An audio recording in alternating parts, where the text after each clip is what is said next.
Welcome to the Sāyana Society. In this episode, we speak to Dr. Mukund Rajan, the chairperson of ECube Investment Advisors, an ESG-focused financial services and advisory platform. Dr. Rajan is a Tata Group veteran, having spent 23 illustrious years at the group, holding numerous leadership positions, most notably as brand custodian and chief ethics officer. Dr. Rajan held a number of senior executive positions through his career with the Tata Group, including as managing director and CEO of one of the group's telecom business, head of private equity, and member of the group executive council. We talk about Dr. Rajan's wonderful book, The Tata's Leadership Experiment, where he, along with co-authors Bharat, Wakhlu, and Sonu, Bhasin, discussed the grand arc of the Tata Administrative Services, or the TAS as it's fondly known. JRD Tata's project to develop an elite cadre of leadership talent for the Tata Group. Dr. Rajan, welcome. So when looking at the Tata Group history, what stands out is its value orientation. So what explains the group's broader definition of a socially inclusive charter for itself? Well, I guess it goes back to the founder of the Tata Group, JRD Tata, and the principles on the basis of which he approached business in the Tatas. So I think it all starts from that. And I think the fact that there have been relatively few generations of leaders with the strong connectivity between the time he founded the group and the present day has meant that there has been very good transmission of these values over the past 150 plus years that the group has been in existence since its foundation in 1868. On JRD Tata himself, obviously I didn't know him. He was much before my time. But from what you read about him, you get the sense that he was a very principled individual. It's also important that he lived in a particular context. He lived in an India that was a colony of the British. And there was therefore a context in which somebody like him became quite nationalistic. And there are stories about his interactions with people like Swami Vivekananda, his determination to create the Indian Institute of Science, his creation of the Swadeshi textile mills with the purpose of trying to bring India into the forefront of industry, his search for iron and the determination to build India's first indigenous steel plant. So I think the context in which he became a powerful business owner also set him on the path of being committed to moving the Tata Group into industries of national importance.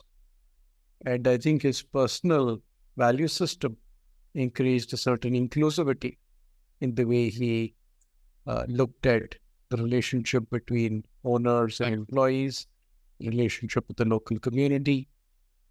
If you read some of his letters to his children when they were planning the city of what became Jamshedpur, he talks about the importance of creating open spaces, so concerned with the environment. He talks about creating facilities for people to worship, whether it was Hindu or Mohammedan or Christian. So very inclusive vision of society. And I think all of those values have got integrated and, as I said, transmitted first from him to his son, who took over from him as chairman of the Tatas, then through JRD Tata to Ratan Tata. JRD Tata, of course, was a seminal figure in the history of the Tata Group because he served as chairman for 53 years, over 5 decades. And to have that length of continuity in terms of leadership at the top can make a huge difference, and it left its stamp on the group. And then, of course, Ratan Tata served as chairman for 2 decades and sustained and continued that legacy. So I think it's been a combination of individuals motivated in the right way, the fact that there's been fair amount of consistency at the top, and that gets to some extent just plain good luck.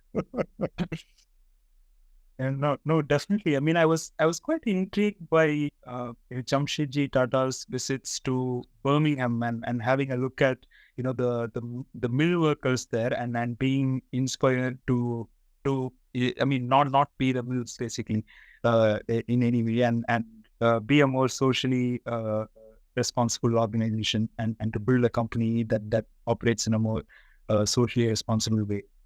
Uh, so, Dr. Rajan, I mean, the next question that I have for you is that there are very few parallels to the Tata Group's structure in the world.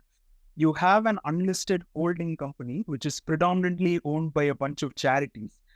And then, with controlling significant stakes in large listed enterprises. And on top of that, you have, a socially oriented mission. So what does it take to be a Tata Group leader with all the peculiarities of the Tata Group? I think the hope that the group would have is that Tata leaders sustain the legacy of the past. And what that really means is that they sustain the values on the basis of which the group has become strong. That there is ultimately a commitment to doing well in order to benefit the larger community. That's written into the group's mission statement or core purpose, which is to improve the quality of life of the communities that the group serves.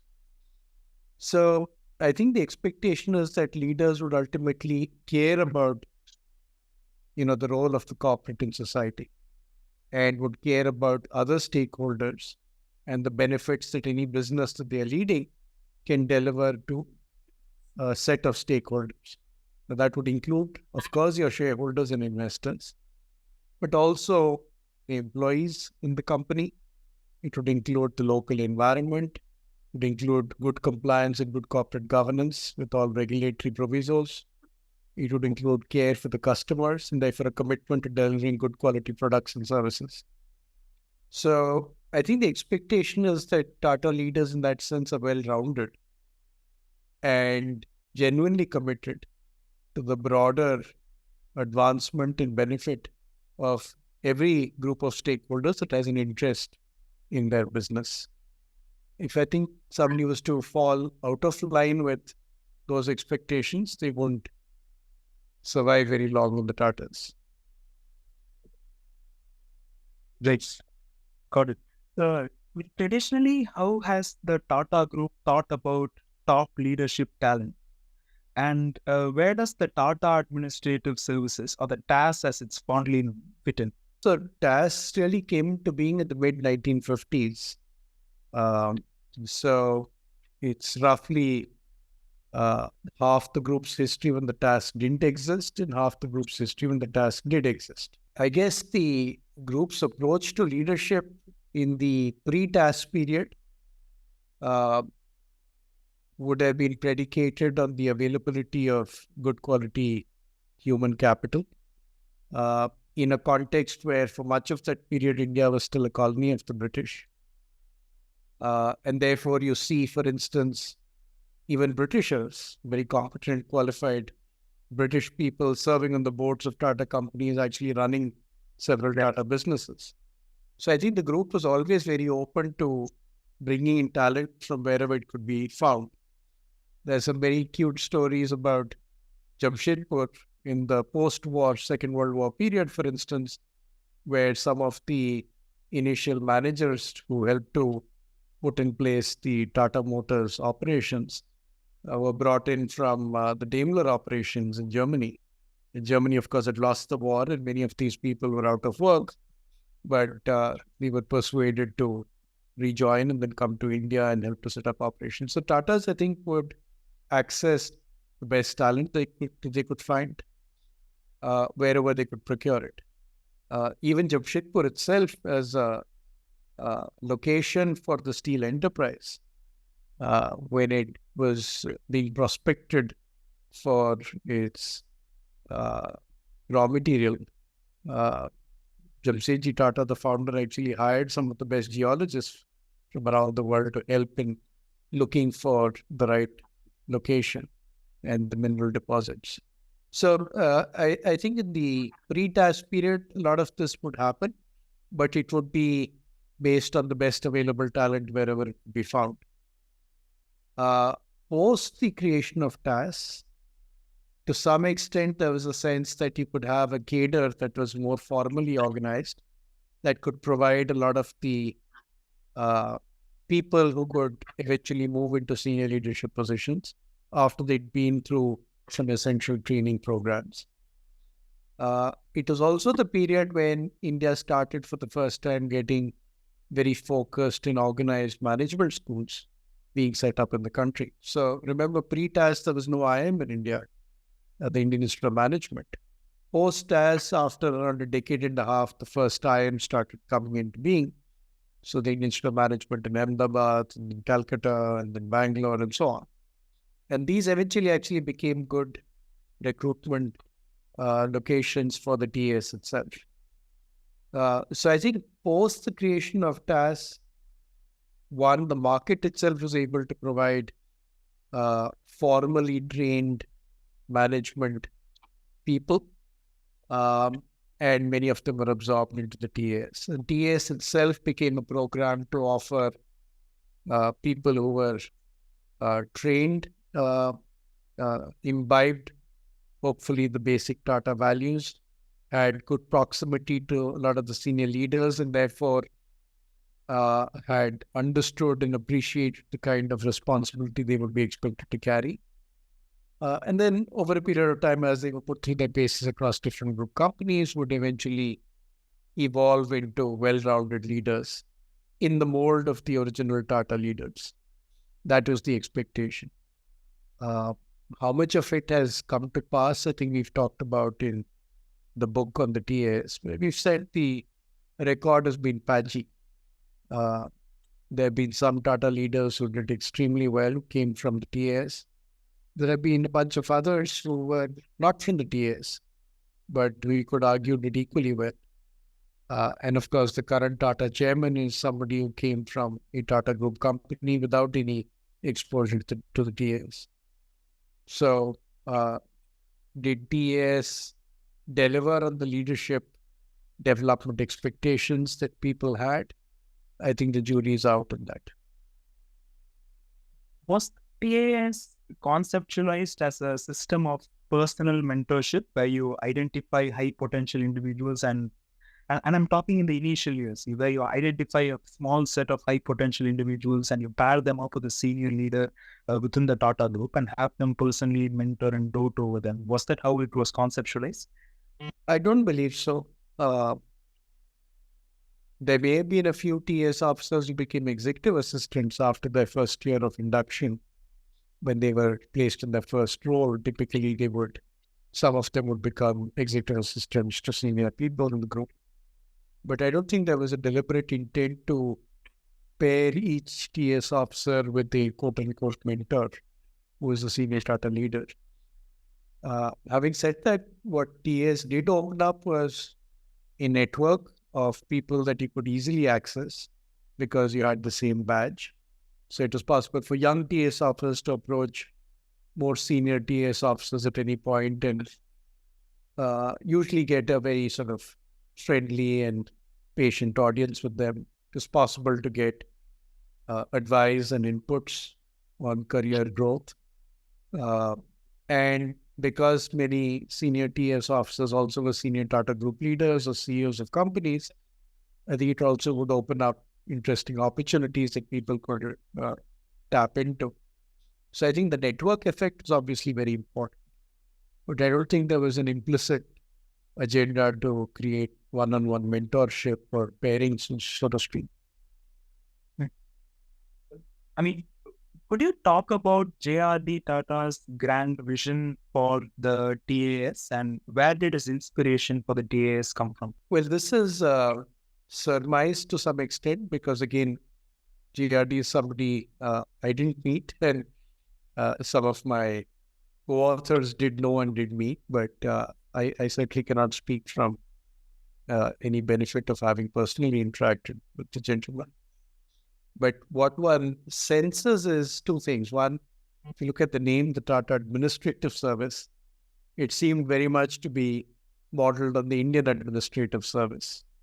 Even the idea of sending TS officers to the Tata Management Training Center mirrored the sending of IAS officers to the Mussoorie Training Academy. The idea that you do an initial induction and then you are sent to various projects to get more experience. And then after you finish your Bharat Darshan, 1 year, you're then placed in the company, all mirrors very much the kind of methodology that the IAS also adopted for training their best people. So there was obviously some parallels there. But it's been pointed out, including in our book, that JRD had tried versions of the TS even in the decades before, various kinds of executive placement approaches. It's also suggested that because he grew up in France, he was aware of the role that the various écoles, the big schools, and the cadres in France have played in creating a sense of camaraderie, a spirit of commitment to an organization. And perhaps that is part of what he was hoping the TAs would achieve, getting a group of very talented people together and imbibing within each of them the same sets of values that would hold the group in good stead as it became bigger and proliferated. So how do you ensure there is a common culture, a common bond that ties group companies together? Can you cultivate this kind of leadership that will then move into each of those businesses and ensure that they stay true to your value system and your ultimate mission? So I think it was probably a lot of that also which went into inspiring him on how to think about the TS. As I was reading your book, I thought he would have probably picked up some inspiration from the British bureaucracy of the 19th and 20th centuries, where they were going for these academic savants with the good manners and graces of a European aristocrat. And there is an elaborate selection process that you describe as well, where it seems that, this is the kind of person that they're going for. Yeah, so some of that was already cascaded into the way the IAS recruitments were taking place. But you're absolutely right. I think the fact that JRD himself, spent a lot of time essentially as an executive assistant, a gentleman called Peterson from the Indian Civil Service, the ICS, who then joined the Tatas and became a senior director. I think probably sort of gave you some comfort that this kind of approach could work. If it worked for him, then why not for others? So you're absolutely right. I think some of that would have rubbed off. And certainly the ICS and its successor, the IAS, in the period when the TAS was set up, were still seen to be very elite organizations attracting some of the best talent available. And I think that was GRD's thought. The TAs would also attract some of the best young talent in India. Interesting. I mean, did the elitism of, the founding members of the TAS rub off on it? Is it still present today? People like Jay and Baba that you describe in the book? I don't think so. In fact, I'm not even sure that the TAS was elitist at any point. Okay. In fact, so let me make a couple of observations. First off, we do talk in the book about the fact that, especially before the Indian Institutes of Management came up, where could you hire a good all-rounder, right? Which is what you're looking for in general management. You look for people who had been pretty decent in academics, maybe had gone overseas to get exposure.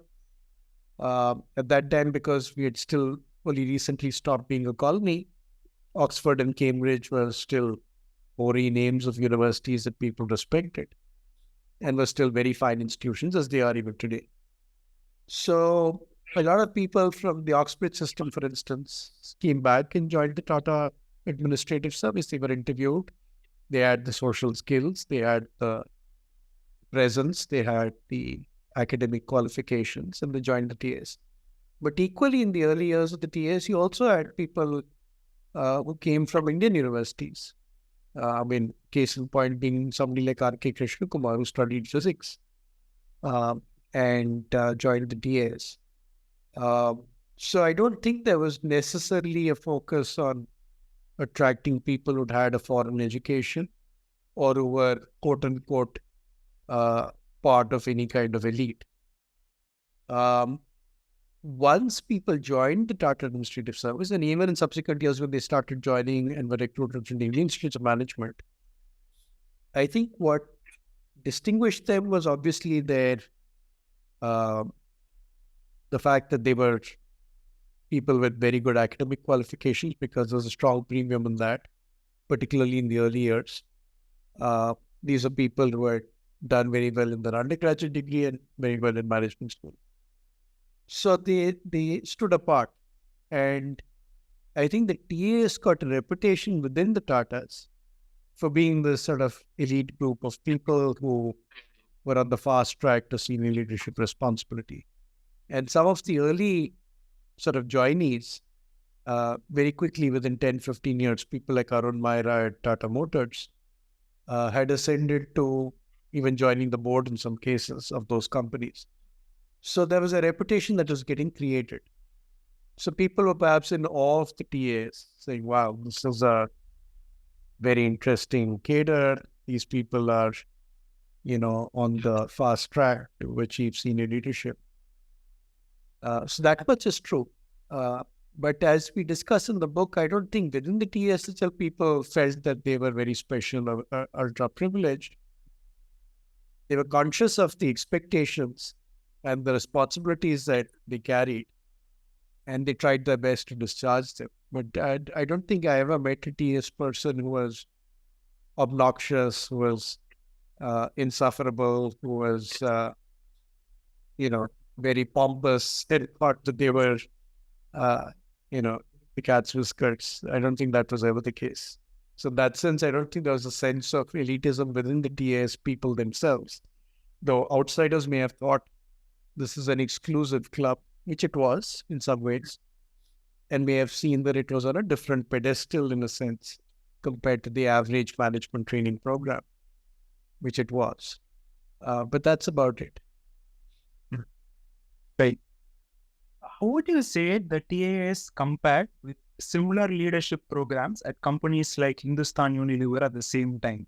As an alternative to the TUS, you started as a sales trainee in one of the rural markets, tier 3 markets, and then, grew up from there to, say, a marketing position. How did the TAS compare with similar leadership programs? I don't think there's necessarily anything to choose between these. I think horses for courses what works for different companies. There are many companies which are in limited lines of business that are then focused in giving you initially the market on ground exposure, and then build up the capacities and the people they shortlist from the ones they see doing well. And there are other programs like the TS where you're selected with the view that you would be a leader in the making. But even then, a lot is left to you to sort of demonstrate through performance whether you can actually deliver results or not.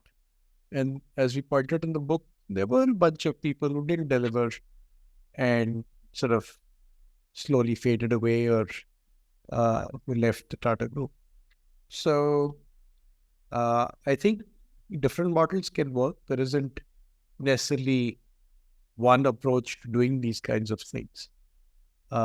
Also, context is important. For Tatas, it is important to build a cadre quickly that could assume the reins of leadership across multiple different businesses at a time when you're growing quite fast and new companies are being set up every few years. If it had been just one company and only focused on one line of business, perhaps the approach would have been different. Right. So the establishment of the TAs largely coincided with a trajectory of increasing power for the individual group companies, particularly starting in the 1970s with the Monopolies and Restrictive Trade Practices Act. And the individual group company leaders, were valorized. People like Russi Modi at Tisco, Sumant Mulgaonkar at Telco, or Ajit Kirkar at Taj Hotels. The individual group companies had also developed their own management training programs and graduate training programs. So was the centrality of the task the broader Tata Group as a leadership development pipeline? I think that the leaders that you mentioned were all at that time certainly relatively independent in a lot of the behavior. But at the same time, they were also personally devoted to and loyal to JRD Tata, who was the chairman of the group. And to the extent that the TAS was seen as something that he endorsed and fully supported, I think they all made the effort to induct many people from the TAS into their respective companies. And indeed, many of those TAS officers went on to become quite close to each of those leaders and to actually assume fairly significant positions of leadership and responsibility in each of those companies. So I don't think the TAS, in a sense, was hurt because of this tendency in several group companies to be a little bit away from the center and to pursue their own destiny, if you will.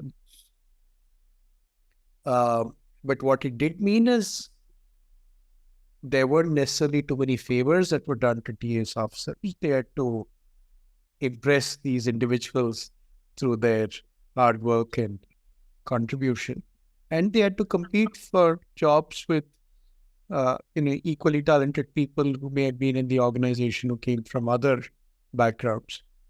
So in Russi Modi's time, it was commonplace to talk about the Modi Administrative Service, which are people that he sort of personally handpicked and who worked with him, who were not from the TAS. But I don't think the TAS necessarily suffered as a result of any of this. I think it continued to receive interest, attention, and people did quite well in each of these companies. Sure. I really like thinking about the personal loyalty versus institutional loyalty debate that you frame in the book. All of these powerful leaders, these satraps as you call them, demanded personal loyalty from the TAS officers, while their official charter, if you call it, was towards the institution and towards institutional loyalty. It made for a really interesting framing for the entire discussion. So Dr. Rajan, so JRD Tata hands over the reins to Ratan Tata in 1991. The initial years of Ratan Tata saw a higher centralization of power within the Tata Group. The individual companies were to increasingly align themselves with the broader group. In fact, at a talk at the Stanford GSB in 2013, Mr. Ratan Tata recounts the first 5 years of his chairmanship as a period of phasing out the old guard and setting up the Tata Group, for increased competition in newly free market India. So what changed for the TAS when Ratan Tata took over? I think 2 or 3 points are worth making. One, the post-liberalization period, which is the period that coincided with Ratan Tata taking over the leadership, actually saw huge opportunities emerge, new lines of business, because of the opening up of the economy, but also liberalized government regulation across sectors like telecoms. Suddenly you had opportunities in telecoms, in insurance, in computer manufacture, and so on. So I think the TAS as a group that had potential leaders for many new lines of business benefited from the opening up of the economy. And many TAS officers were able to find very interesting opportunities. Tata Group also, under Ratan Tata, took a view that to leapfrog the learning curve, wherever necessary, the group would enter into joint ventures. We had joint ventures with Lucent Technologies, with IBM, with Mercedes-Benz, and so on. So there was also this fantastic opportunity for TS officers to move into those joint ventures and learn about global best practices from the joint venture partners who had seconded people to India. So I think there was huge amount of opportunity and learning that arose. To the extent that centralization also meant that Tata Sons in Mumbai became a little bit of a hub of a lot of the strategic direction and planning that group companies would be persuaded to undertake for the future. If you turn to the definition of strategy for the group, which many group companies would be persuaded to take on, and the fact that Tata Sons was bringing a lot of this capability and centralizing it. Again, I think on the strategy side, there was some useful role played, for instance, by the Tata Strategic Management Group, which is headed by TS Officer Raju Binge. We, of course, also commissioned at that time McKinsey and Company to support a lot of this strategic work. And then TSNG took over that work from them when the execution needed to take place. But I think it's fair to say that a lot of the group at the center that Mr. Tata relied on for a number of years had relatively few TS officers within it. And even the board of Tata Sons that Mr. Tata constituted and then reconstituted, there was essentially only one significant director from the TS group, which is R.K. Krishna Kumar. So there weren't that many TS people who played a role on the board. Mr. Tata himself, of course, worked with many TS officers, a series of his executive assistants, Srinath and Rajiv Dubey, myself, all sort of played a role in being part of his office. So there he was certainly committed to offering good exposure to young TS officers. And certainly in group companies, I think in terms of leadership, Mr. Tata was quite happy to see TS officers where they had earned their a new responsibility, being promoted to significant opportunities. My predecessor in Mr. Tata's office, Rajiv Dubey, I remember, became the youngest general manager in Tata Motors, for instance, with responsibility for the Tata Indica sales and marketing, which was a huge responsibility for a new car project. So I think Mr. Tata is very comfortable giving those kinds of responsibilities to TS officers. But equally, there were people who were not from the TS who also saw very good roles and opportunities, and some of them were actively sort of promoted and pushed by Mr. Tata. So I think for Mr. Tata, the idea was that TS is a good source of talent. It is not the only source of talent. He's very happy to see TS people do well, but he also felt that they had to earn their sort of promotions. And finally, I think it is also unfortunately a fact that some of the companies where the satraps were sort of displaced were companies where several TS officers had very closely aligned with the satraps. And when the satraps left or were banished, the TS officers also went with them.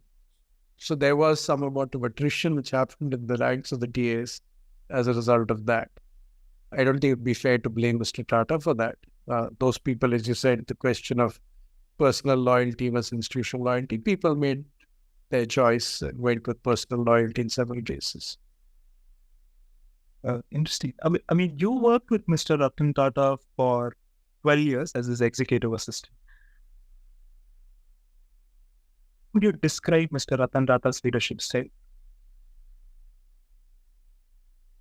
First of all, I'd say that he was a very important leader for the group at the point of time that he took charge. He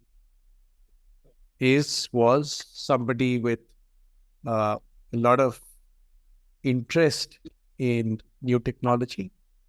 He understood the implications of digitization and information technology, the impact it would have on the group. It's a result of his efforts that, players like IBM and Lucent Technologies came to India, Honeywell and so on. He was a pilot and I think experienced on a regular basis the importance of technology and the ability and willingness to take risks when you're up in the sky. And a lot of that flowed into the way he thought about risk-taking within the group. Because he carried the Tata name, I think he felt personally about the group's success, and whenever disappointment or failure took place, that personally impacted him also.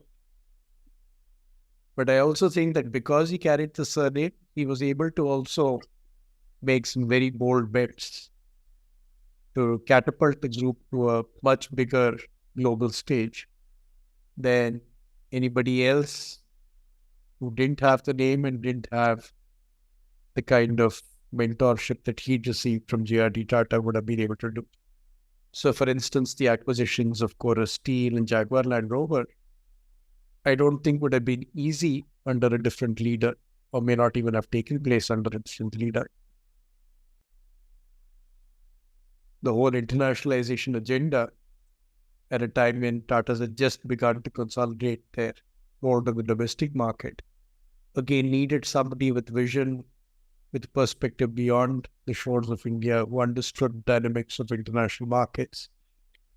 So I think as a leader, therefore, he had vision, he had some amount of foresight on issues like the importance of high technology, information technology, digitalization.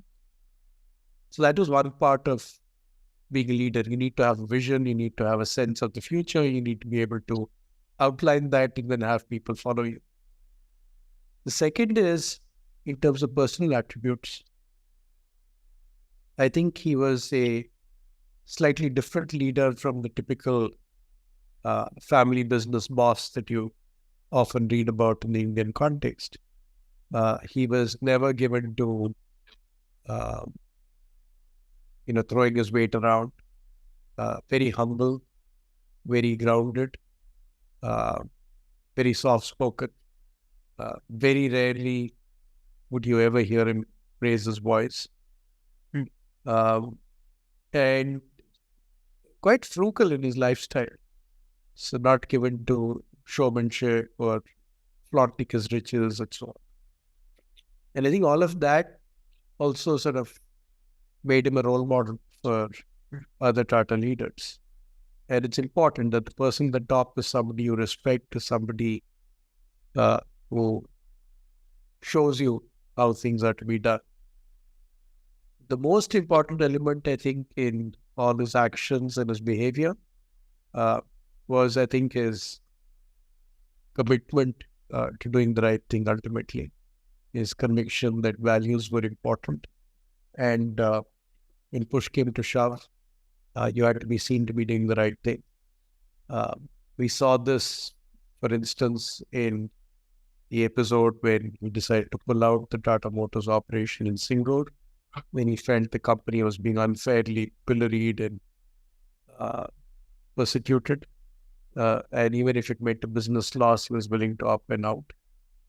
We saw that when he took on this issue of a scam in one of our financial services companies and insisted that all the disclosures be made to the regulators and to the police, and the strictest possible action be taken against the managers who were responsible for the scam, even though the key person in that group was somebody who had been one of his closest associates in previous times.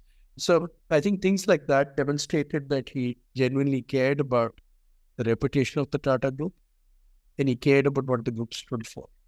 And I think as a leader, you need to have that dedication, commitment to values if you're to really earn respect. Exactly. I was really impressed by him going back to build the Tata's cancer hospital in Kolkata post the whole Singur episode. Showed real moral fiber and living by your word. Was okay. Reading it really inspired actually. Uh, and Dr. Rajan, in the book you talk about two case studies, which I felt could become, models for, how the task has worked. TCS and Titan. So two great companies largely built in Mr. Ratan Tata's tenure. Uh, so while TCS was famously against recruiting from the tags and favored hiring technical talent who'd grow through the ranks, Titan was founded by a TAS officer and would greatly benefit from TAS talent. Have generalist TAS officers fared better at softer businesses requiring a humane touch as opposed to hard engineering businesses? I don't think one could make that case. And in fact, one of the companies that had the largest number of TS officers for a long period was in fact Tata Motors, which is as technical a company as you can get. Similarly, Tata Steel, some of the finest officers who served as in various roles and played very important roles in some of the transformation of the steel company from fairly old defunct kind of operation to a modern steel plant were all TS officers who reveled in being on the shop floor, being in the blast furnace and so on. So I don't think there's anything to sort of choose between different kinds of businesses. And you could make the argument that ultimately all businesses require a human touch. I don't think there is quote unquote a softer business and quote unquote a harder business. Every business needs people, needs technology, and needs management skills. Those management skills are often to do with managing the people and making the right technology selections at the right time with adequate infusion of capital. And I don't think those skills necessarily change very much from one company to another. And the person you mentioned in Titan, for instance, the TS officers, XS Desai, cut his teeth in things like construction with the Indian Hotels Company. He put up the new tower at the Taj Mahal Hotel and in Tata Press. So he brought obviously the benefit of experience in very different industries to come into watchmaking and then eventually jewelry also. So I don't think there is a given about one route versus another route to assume leadership or to be able to utilize the skill sets that might exist in a group like the TAs. Very interesting to read through case studies of both the TCS and Titan. Another thing that I wanted to ask you is, how has the TAS fared post the Ratan Tata, both under Mr. Cyrus Mistry and under Mr. N. Chandrasekhan? How has the TAS fared? I can't really comment very much about recent last couple of years because I'm not familiar with what was happening there. But there's generally been a sense that the TAS is no longer seen as necessarily being tremendously central to a lot of the group's plans. And perhaps it has also something to do with the fact that there are very large numbers of TAS officers now. And there may be a situation where there aren't adequate numbers of quality roles for all of them. And so there must be some amount of attrition also happening. If you go back to the 70s, the 80s, even the early 90s, TAS patches are relatively small. And therefore, there were enough opportunities for people to seize and then climb the ladder quite fast. Now, if you're in the TAS, chances are there are a couple of hundred people in the TAS at least before you who are also aspirants to many of these new roles and positions. Simultaneously, you hear that a lot of roles are being offered to people not just within companies, one from a non-TS background, but indeed to people from outside the Tata Group. And you've seen that with many of the leaders who've been appointed in different group companies. So that being the case, I would imagine that there is some soul searching that is taking place. If not, it should, on what really is the raison d'etre of the TS anymore.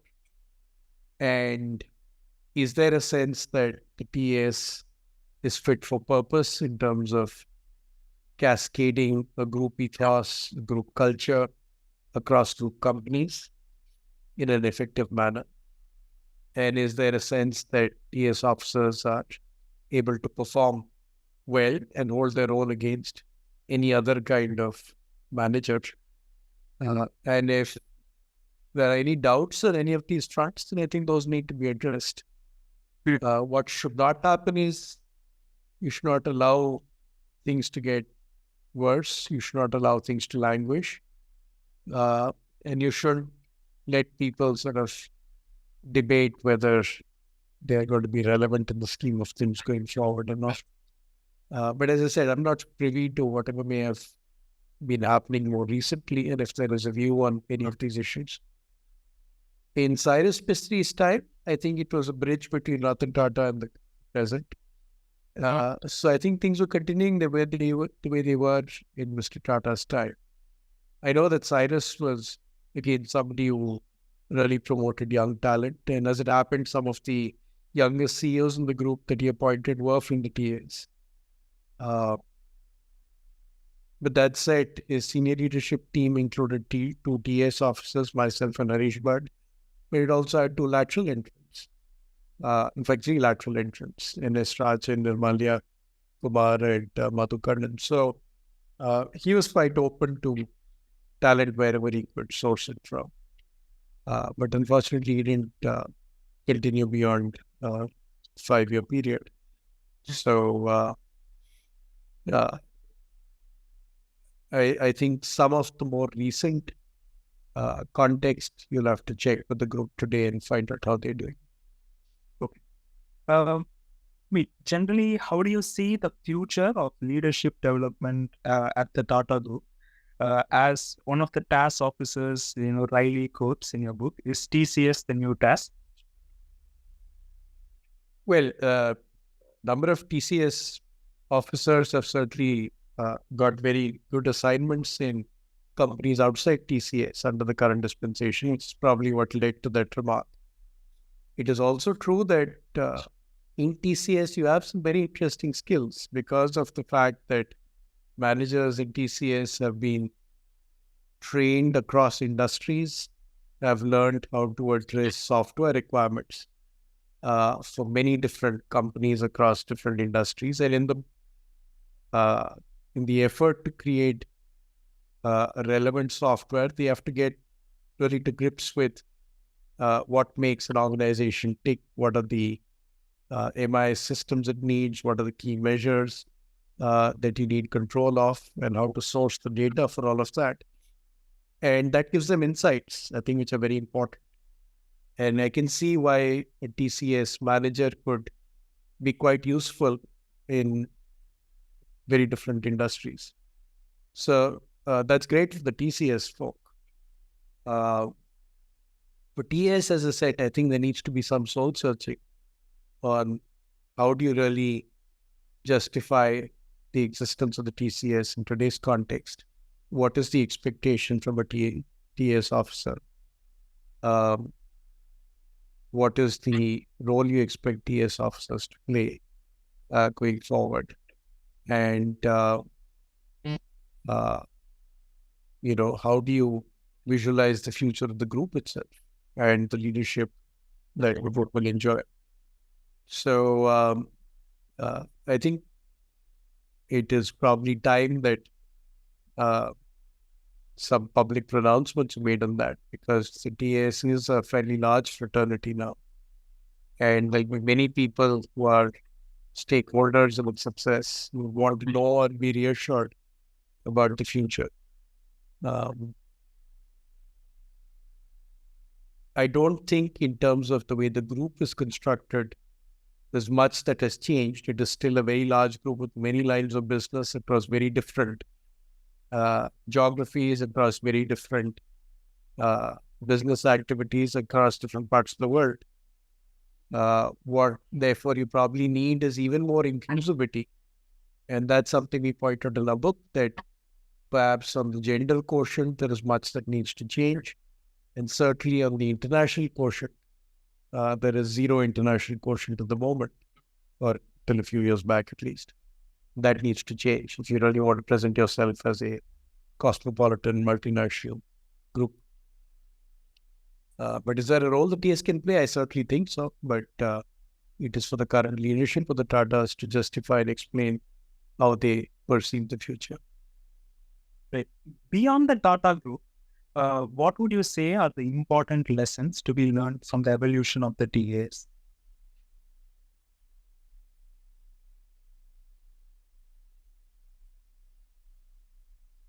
As we discussed before on the question on training programs in companies like Unilever, I don't think there is necessarily a one-size-fits-all solution to anyone. I think each model comes with its pluses and negatives. And it's really a function of the context in which you want to create a leadership development program and the expectations you have. So I think the lessons to learn are probably that, a lot of it depends on what are the expectations of the leadership and the board. What is it that you really want out of a leadership program? And the fact that things can go well, but things will also go horribly wrong. This business of personal loyalty versus institutional loyalty is something that will keep coming up. And do the people that you vest with these expectations, do they perform better or worse than other people in those same businesses who came through different tracks? Again, as we see in our book, the jury's out on was the TAs particularly differentiated in its performance. So I think the lesson is really that there must be a lot of thoughtfulness in what the leadership of an organization expects and wants. And you have to be clear on what outcomes you're looking for. When you're clear on the outcomes, then you need to provide the support. I think as we pointed in our book, outcomes were reasonably well known. You wanted people who would be the glue for a very diverse set of businesses, who would propagate the values. But the support that it received was pretty minimal. And a lot was left to the self-starting and initiative of individual officers. So one could perhaps say that one lesson is that once you've decided what you want, you need to then invest that model with the right resources, with the infrastructure, with the hand-holding. The question you asked right at the start on mentorship, which wasn't there in the TAs. See what you need to make sure that the people that you bring into such programs are likely to succeed. Because there's no point creating high expectations and they're not providing the support you might need in order to ensure that more often than not, those expectations are delivered. So I think that's about as much as one would say is a lesson beyond the Tatas. I think each organization is to look within and see what could be relevant for it. But ultimately, whatever you choose to do, make sure you then put your entire might behind it to make sure it can have a chance of succeeding. Right. No, that makes a lot of sense. As a final question, and I'm trying to make this a ritual in these conversations. So what do you think is the great leadership challenge of our time?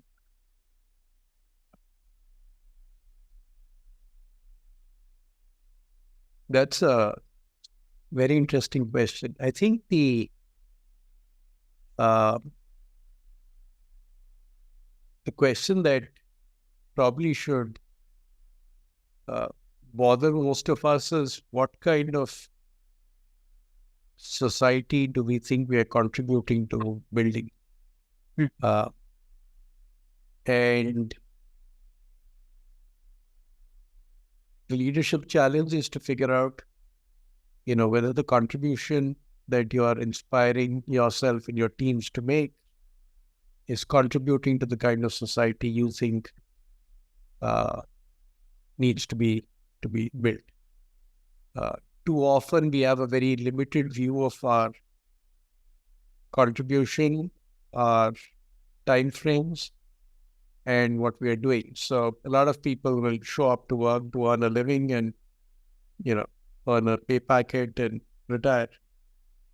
But I don't think that's good enough. Today, with the kinds of issues you see around you, including an issue that I'm quite preoccupied with these days myself, which is climate change. Right. You see that business industry will have a huge impact on the kind of environment you live in. And therefore, what is your responsibility as a business leader to inspire change in your own business operations? When there are difficult choices to be made, because change can sometimes require investment, can require resource allocation. You may have to do it before the regulation comes when others are not doing it, which can leave you competitively disadvantaged. So I think the biggest issue is really for leaders to introspect, think about the contribution they're really making to the kind of society that needs to be created, and figure out if they're making a genuine contribution or they are passing time. Absolutely, that's a fantastic note to end the conversation. So thank you so much, Dr. Rajan, for taking time and for your generosity and all your great insights. Thank you, really. Thank you so much. Most welcome. Most welcome. Lovely talking to you, Bhasin.